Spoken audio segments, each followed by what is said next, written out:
You know what I mean? If we've kind of leveled up.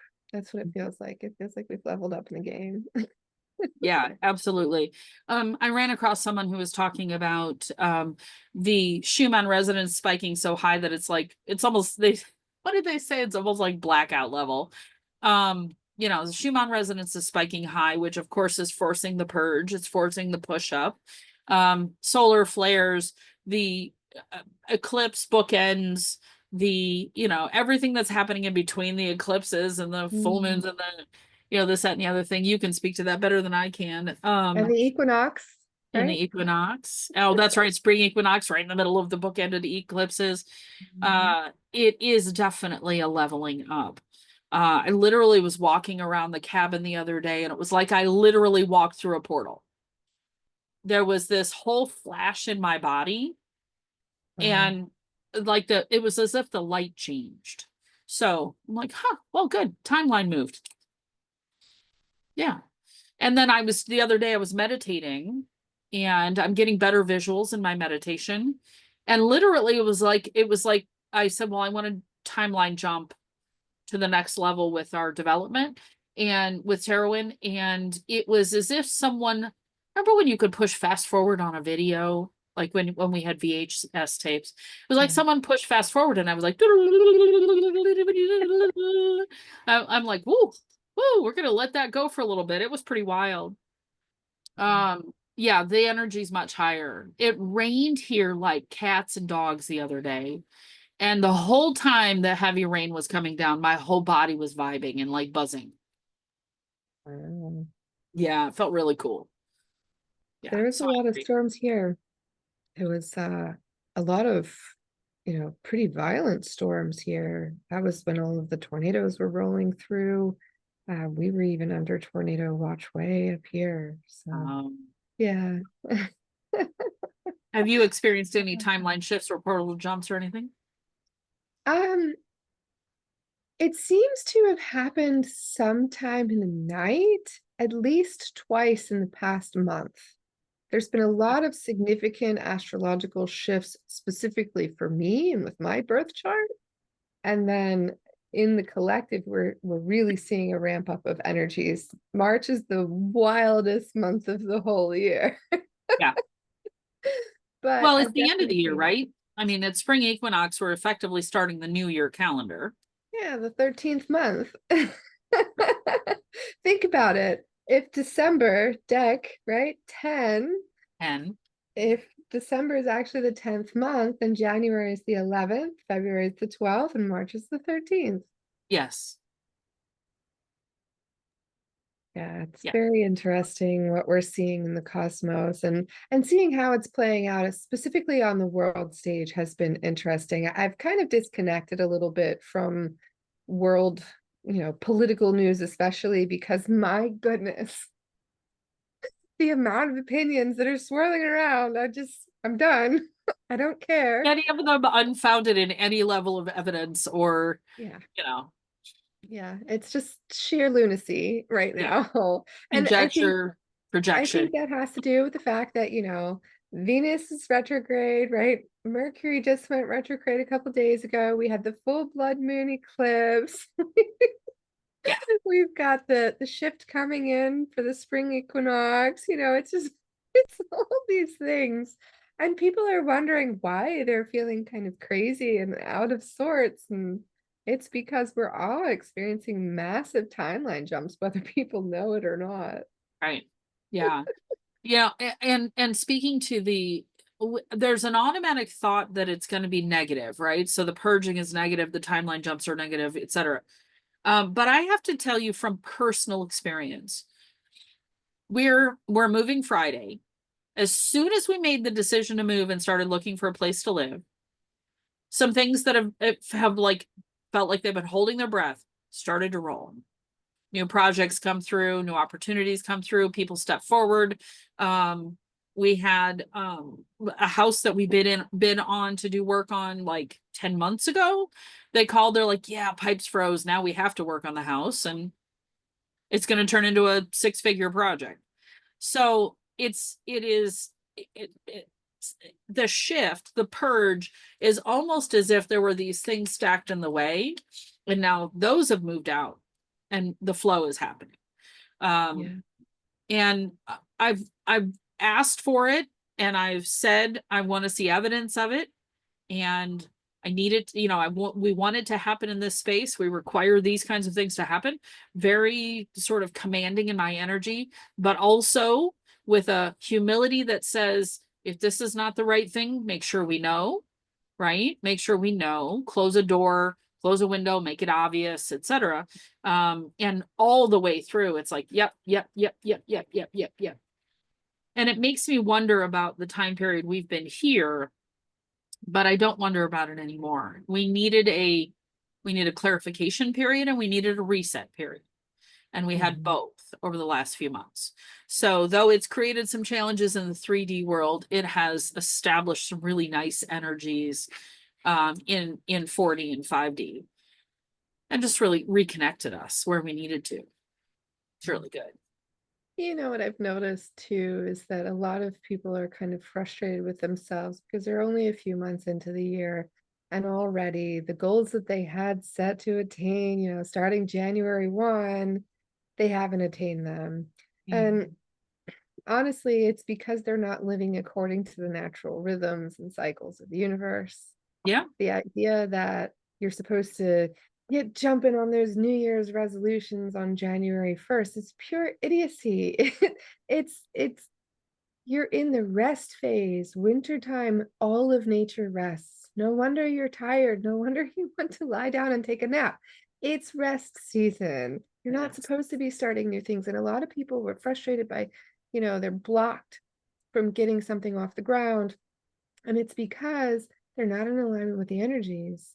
So I've found this, I've wanted to get jumping on certain projects, and they've had different blockages in the way.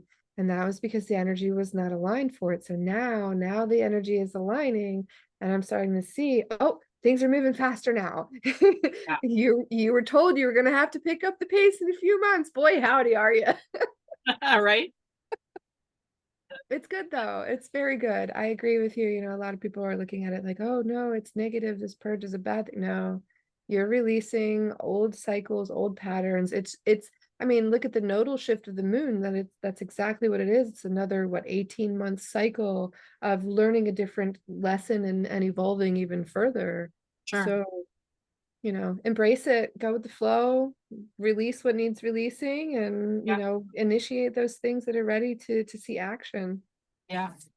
Yeah, it's the analogy I've used many times is like you want to paint a room, but you can't get to it because it's full of boxes. That's what Mm, this purge cycle is. This is, you got to clear all that stuff out. okay. It doesn't fit who you are and who you're becoming and what's evolving into your life, whether you have consciously or subconsciously asked for it.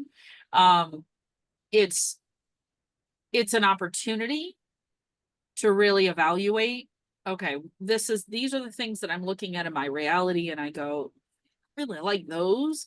Let's kind of shift those out. And that's contrast to, no, I didn't like that, but I really would rather have this. This is what I'm going for. And then you begin the work, right, of clearing the distractions, clearing the false belief, clearing the emotions, clearing out things that are not going to serve where you're headed to. And then you have this amazing chance to really step into, like we said, portals and timelines and new ways of being.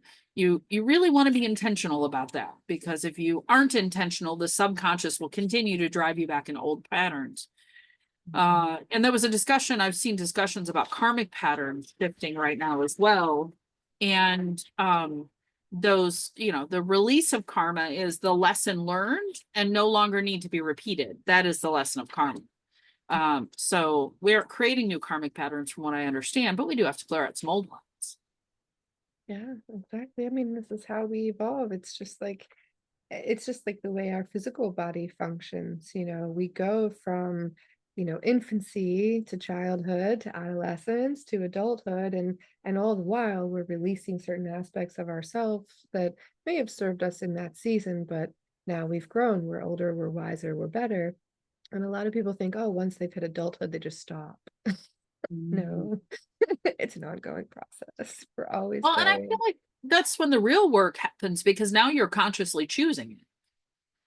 You have said the contrast is I'm miserable, I'm unhappy, I'm in relationships I don't like, I'm in jobs I don't like, I feel this pull. And now I can consciously go, what's that telling me? What does that look like? How does that feel? And one of the posts I put up yesterday was about what are you waiting for? It's going to be uncomfortable either way you go. It's either going to be uncomfortable to stay in this pattern that doesn't serve you, that's really not fun, with people you don't care to be around, with a job you hate, hitting that snooze button 15 times because you don't want to go into that job. You can choose that.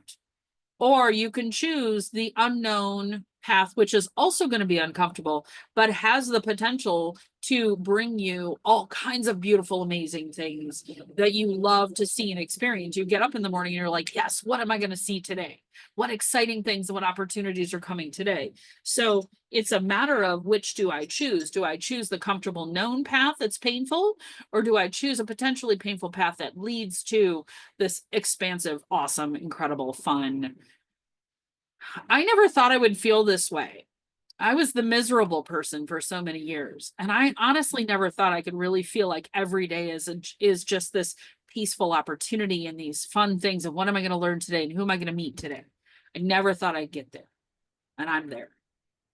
And I think that kind of goes back a little bit to what we were talking about before we started the show with regards to self-awareness, being willing to take a look at yourself and evaluate, okay, where are the things that I'm not happy with and how can I change them and how can I see the world in a different way? And I thought, hey, I've already done quite a lot of work. I've worked hard on, anger management and understanding my traumas and dealing with my emotions and all of these things. And then Mhm. I start studying Kriya Yoga, and it's a whole different ball game and self-awareness. And I'm like, wow, I was reading one of the sutras of um, like just being self-aware of your own thoughts and whether or not they are selfish or selfless. And basically, it says, if it's a selfish thought, then you need to release that. That's going to cause you pain. But if you can't have a selfless thought, then at least be selfish in protecting your own peace. And I was like, Yes, that's huge. huge. Oh Absolutely. my gosh. Yeah. Well, I mean, let's unpack that a little bit more. Okay. So many people, and myself included, right? I was so selfish in wanting to be with a certain crowd of people or to do certain things or be involved in certain things that I pushed myself into leadership positions I didn't want. Very selfish. I overran my team's ideas, very selfish, looking for the validation, right? Yeah. Mhm. I'm not at selfless by any means. I'm so far from selfless. It's still the process, right? But protecting myself started with no gossip, no drama. Any relationship that was built on gossip and drama had to be ended, Yeah. right? Anytime I was creating gossip or drama had to stop. I had to think about the people I was spending time with and the situations I was choosing to put myself in and go, ew, that's going to cause me pain and disruption, anger, frustration, disappointment, whatever. Let me extract that. And a lot of the stuff that I volunteered for in order to feed my ego, I was like, sorry, I can't do it anymore. I apologize. I'm going to release this project. I'm going to give this to you, etc. Um, and it became, yeah, protecting my energy while I worked through it. That's really fascinating. Yeah. Mm. One of the things that I immediately think of when you say protecting your energy is this ability to cultivate no as a complete sentence. It doesn't Yes. require explanation, just no. Because I was seriously overworking myself because I didn't want to be seen as someone who was unhelpful. And to be fair, I am always working. My family will tell you that I'm always working on something. Yeah. I'm never just still unless I'm sleeping, and usually I'm Yeah. exhausted, but there's always something going on in my home. I'm raising a family, and as much as I want to be more involved in my community in some ways, there's certain things that I've had to just say, I don't think that's for me anymore. I need to take a step back and reevaluate and even go through periods of hibernation. It's funny. Yeah. Usually every year between late August to late September, for some reason, it's just prior to my birthday. So I'm suspecting this is probably why, it's my dark night of the soul season or whatever. I am always just so tired. I don't want to do Mm, anything. I'm exhausted. I only want to sleep. And I've learned that I go into hermit mode. I don't talk to a lot of people. I'll occasionally check in, but you're not hearing much from me. And it's just yeah. because I've had to learn to decompress in that time. So Yeah. it's been an interesting balance to try to maintain life through that season. Sure.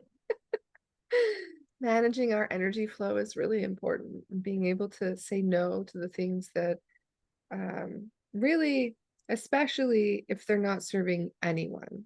It's one thing if you willingly want to serve at whatever capacity you feel led to serve. It's Yeah. another if you're doing things because it's out of a sense of obligation, or worse yet, if it doesn't really serve anyone at all, if it's just debauchery and mayhem, eh, you can count me out for those. I'm Right. good. Yeah. I'm not I'm not part of the party scene. I'd rather be meditating quietly or sitting in drum circle or something, Drum circle sounds great. right? Well, what spirit tells me about that energy, that August to September piece of it, is that you are pushing in it's like plowing, right? You're the backhoe, right? Have you ever seen a backhoe with a big shovel or a snow plow on the front of it? You're pushing up this big pile of energy rather than push a little bit, clear a little bit, push a little bit, clear a little bit. And I want to emphasize the idea that this was given to me not too long ago, is that the masculine do is important. The feminine be is also important. And the flow in and out of that is what keeps you from pushing up that big pile of energy. Now, I'm not saying you shouldn't take rest periods, because that's important. But the message that they're sending through me for you is that you've got to integrate intentional, um watch the intentional accumulation of energy, and clear it out before it becomes too much to handle.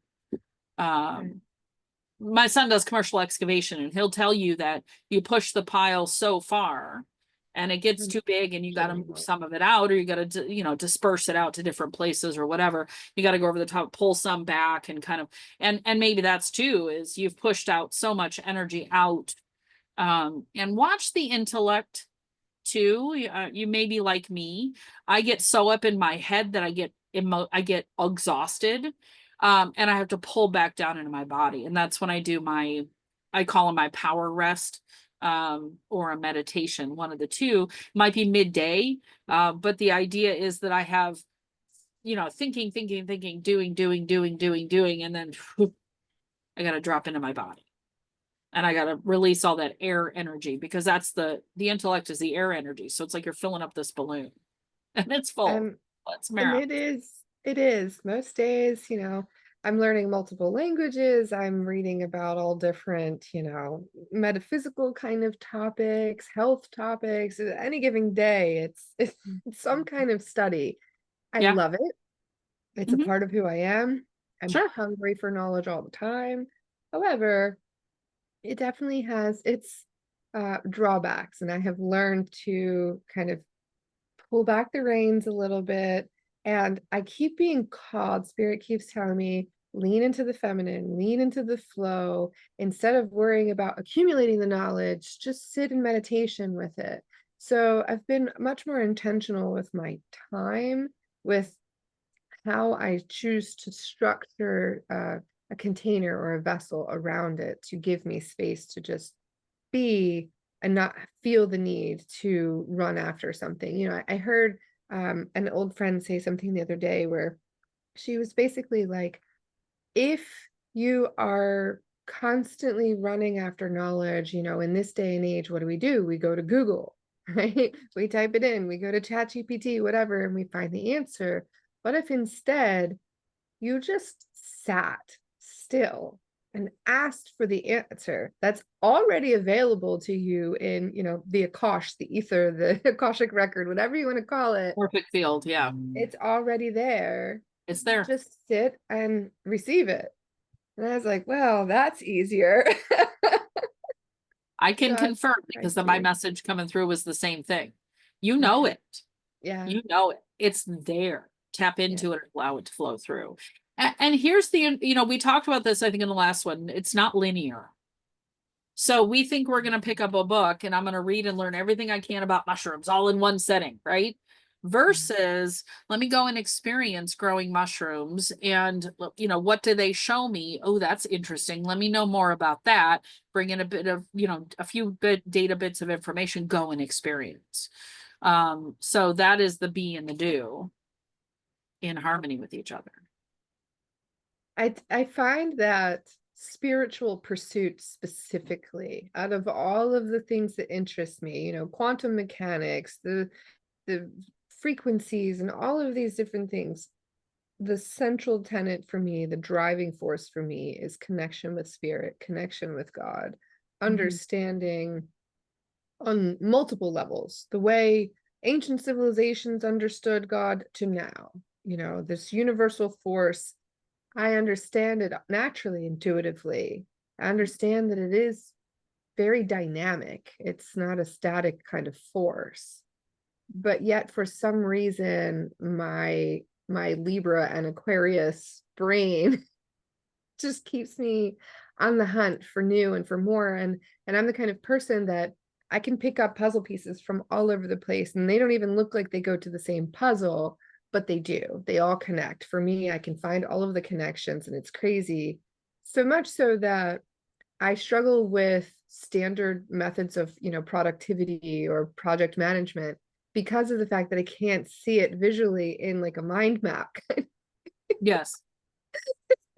So I'm learning to, navigate my way of seeing the world and how I can kind of pull back on the reins a little bit, not worry so much about having control of this and this and this and this and this and this.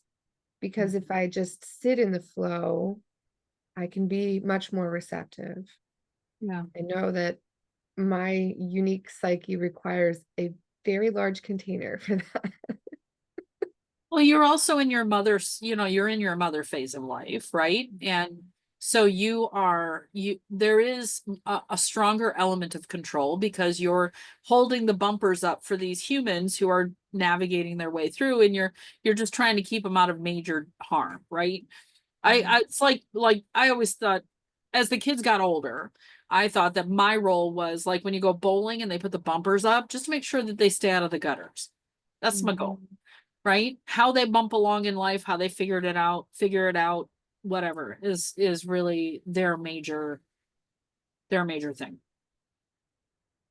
So you're beginning that clock shift because you've got you have two that are teenagers now. I have an 18-year-old and a 14-year-old, a 10-year-old, and an 8-year-old. Okay. So within the next 10 years, you'll be shifting to more, less mother, more crone, more wise woman. And there is this lifting off of the reins, right? And so we move out of the need to control, into a much more need to let it flow. I was never a mom who could let it all go. Because like you, Libra, Cancer, Aquarius, I'm like, all right, so let's keep this in balance. And I liked being in control of things, even though it's not my best choice. Yeah. So you've got phase shift coming up as well. I definitely feel like um part of control, at least for me, and I feel like it's for a lot of people, is if they grew up in an environment that they felt was unsafe or that they needed to manage their emotions in a certain way to not upset or offend the adults in their lives, they now have this almost maniacal, control freak kind of mentality because it provides structure, it provides order for their otherwise chaotic world that they kind of have continued to leave their inner child in, right? Because Yeah, being a control freak only causes more chaos. it really So does. that inner child is just kind of stuck in that environment of chaos. Meanwhile, we're just trucking on through thinking we've got it all handled, and really we feel like we're a hot mess, you know. Yeah. I think that's a lot of the problem, and I think a lot of releasing still needs to be done around that. Yeah. A strong message that's been came through my life experience that has been coming through as I've been putting sort of word messaging out there and teaching out there is that getting to a higher level of awakened spiritual consciousness, using all the jargon all in one sentence, um, getting to that point does require a much more, I'm going to use the word regulated nervous system. And I don't mean contained in a box. What I mean is not these big highs and big lows because you're in fight, flight, you're in freeze, you're triggered, there's all these things going on, but a more even keel, like, ooh, stressful moment. Okay, back down. Okay, stressful moment, back down. And it's managing those moments from a much calmer core of peace. Um, so that they're blips and not big peaks and big valleys. The nervous system is much less buzzy. Mhm. Um, and it's curious because, like I was talking to you, like I was telling you earlier, there was a big heavy rain earlier this week, and I just sat in my chair and I could feel the energy of the storm flowing through my body. That's a type of buzz, but it's not the Mhm. same buzz as an overwhelmed, stressed out nervous system. Um, I that agree. overwhelmed, stressed out nervous system is there's a It pressure feels like it's behind it. fried you. It what? I missed that. It feels like it's fried you. Yeah. Yeah. Yeah. So an important piece of the Definitely process process, overload. oh yeah, we might be getting the delay again. An important piece of the process where getting to this awakened energetic state is doing what's needed to calm your nervous system. Are we getting a delay? Yeah, definitely I would agree with you. Yeah. Yeah, there's a little bit of a delay. I turned my video off, see if that helps. Yeah. Um, I definitely think that the dysregulated nervous system is something a lot of us probably need to work on, especially women. I think Yeah. that um, even even if you have some measure of control over your nervous system, if you are constantly feeling like you could be a victim, always having to watch over your shoulder or beware of people in your life, then it's kind of, at least to me collectively, I think women still have a lot of fear programming. Mhm. And unfortunately, I don't think it's unfounded. I think that Yeah. crimes against women are still quite prevalent. And the belief systems against women are also still quite antiquated, Yeah. and constantly having to be kind of on guard for other people in your life, it can be naturally dysregulating. So Sure. what would you suggest for people who are looking to be more relaxed and comfortable in their everyday, even if there are unsafe people around them?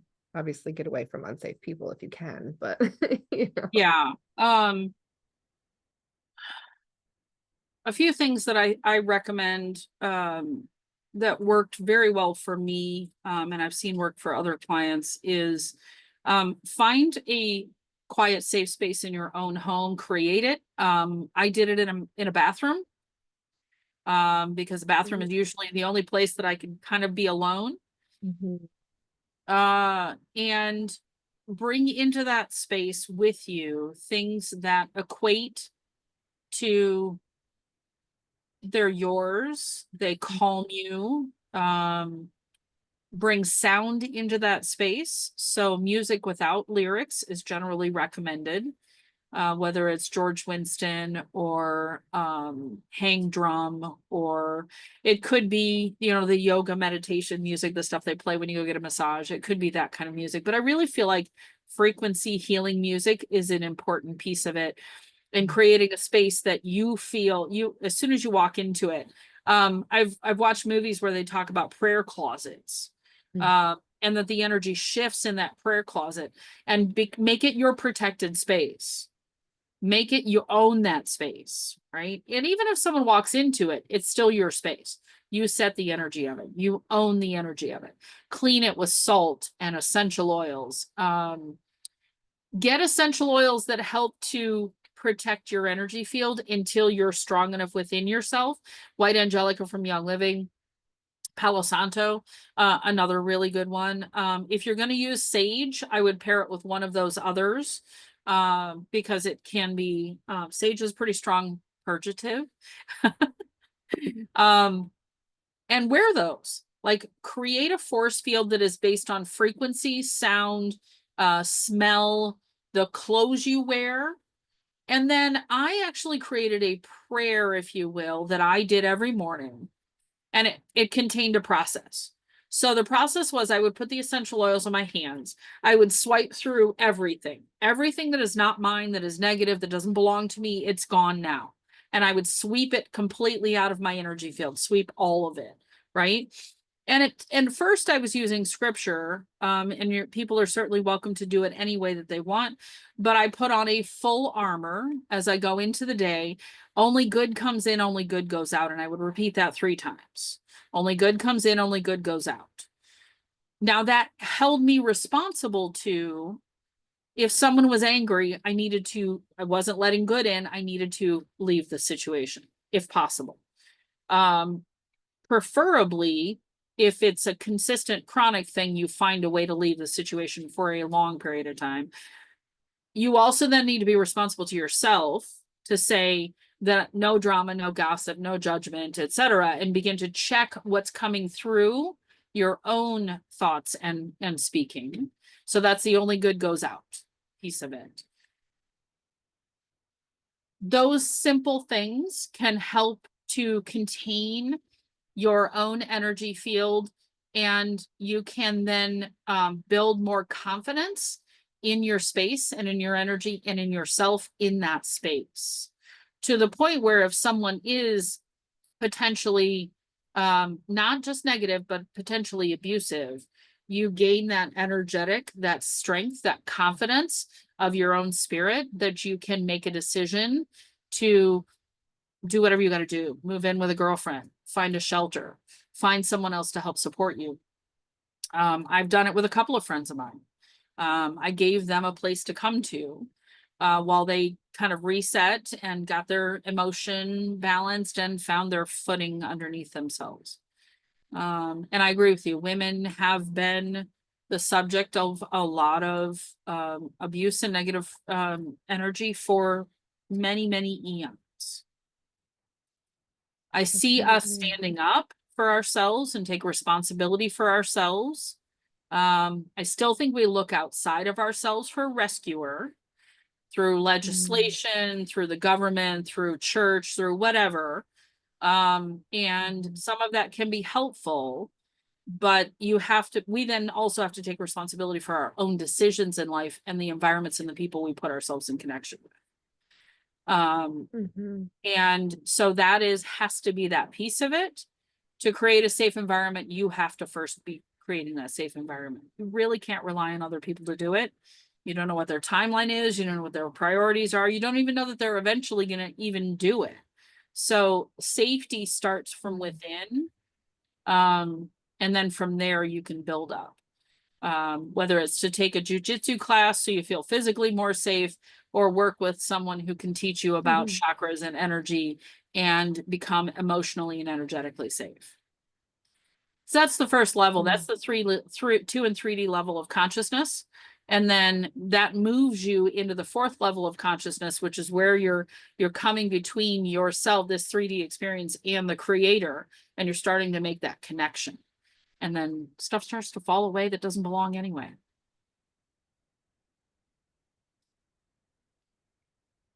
Yeah. Very interesting. I've had to create my own container. I actually moved into my own room a couple of months ago. Um, I needed to have that sort of space where I could close the door and I could have just time with myself to be able to strengthen my own resolve, strengthen my own energy field, and um, find peace. Yeah. Because, when you're sharing a bedroom with another human being, if they're moving about while you're trying to meditate, it's distracting. Or if they're snoring and you can't sleep, so just being able to create that environment for myself has been incredibly helpful. um I see now why, our grandparents' generation slept in separate beds. Oh yeah. It was smart, especially for me as someone who has an open sacral center. I Mhm. cannot sleep next to someone who has a closed sacral center Yeah. because I don't have any energy when I wake up in the morning. I'm Yeah. exhausted and I can't function. Yeah. So being able to have that has really helped me. And also it's given me the space to strengthen in um, what I am willing to accept and what I'm not willing to accept from other people in my life. Yeah. I will not accept emotional unsafeness. I don't want to be around people who are emotionally unsafe, Yep. and I don't allow them into my space at all. They're Right. not usually allowed into my house, but definitely not into my bedroom. My bedroom is Yeah. my sacred space, and it's got all the Yep. oils, and it always smells good, Yeah. and it's decorated nicely, and it doesn't have Right. underwear on the floor. All of the things. All I'm saying is women, y'all might need to just move into your own room. Yes. We're currently living in a 12 by 24 single room tiny home. It has impacted my ability to meditate. There are days when I'll literally, and of course, we just came out of winter. There were days when it was 9 degrees overnight. So it's not like I could even go outside for any length of time. So yes, he would leave to go do whatever. And I'm like, ooh, meditation time. Um, so there Yeah. absolutely has I to be I wait until my husband leaves for work. good. Awesome. Well, I think the delays have gotten worse. So here's what I Yeah. propose as we wrap up for today. I think today's conversation was really fascinating. Firelight Alchemy Circle is starting April 2nd, and we've already got lots of people looking to join us. We'll be putting the details out here next week after I move. I gotta get moved. And then we'll have lots of amazing teaching and learning and experiencing coming through, as well as an opportunity for you to come together and interact and learn and really apply it to your life directly. Learn with us and learn from us and from the community. Anything else you'd like to say, Jessica? Uh, just make time for yourself, make space for yourself to have that solitude and that quiet wherever you are, even if it's, in your car for 5 minutes during your lunch break at work. Find some time to sit with yourself and take some deep breaths. Yeah. Don't sweat the small stuff, and find ways to release and integrate. That's it. That's all I got. That's amazing. And until next time, thank you. Bye.